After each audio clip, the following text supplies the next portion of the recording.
Stephen A. Smith, befuddled by Angel Reese's branding compared to Caitlin Clark. Stephen A. Smith explained why Angel Reese's provocative New Year's Eve post left him scratching his head, especially in comparison to Caitlin Clark.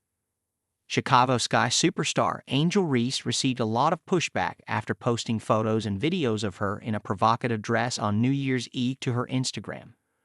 In fact, Reese ended up deactivating her Instagram on New Year's Day, although it has since been reactivated on January 8, and many believe the reason was because of the negative comments she received from these posts. Sports media juggernaut Stephen A. Smith offered his sentiment on this during a January 7 episode of The Stephen A. Smith Show, and ended up comparing Reese to her peer and presumed rival Caitlin Clark. What's not debatable is the fact that Caitlin Clark has handled her branding extremely well, Smith said. Whereas with Angel Reese, sometimes you find yourself scratching your head and wondering what the hell she's doing, like that New Year's Eve photo right there.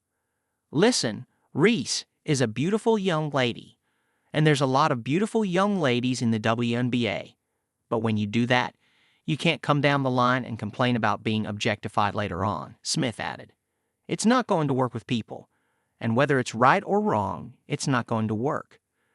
And when you do stuff like the New Year's Eve post, and you're drawing attention to yourself because of that, that can be problematic for you, Smith added.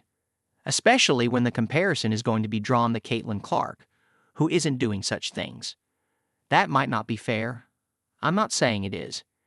And you certainly have the right to dress how you want, and to do what you want, and to live your life. But people have a right to have their opinions about what you put on display. And if they don't like it, and if they believe it's not the right thing for you to be doing when you talk about building your brand, I don't know how you can argue that. That's my struggle, Smith concluded. It will be interesting to see how Smith's sentiment is received by the women's basketball community.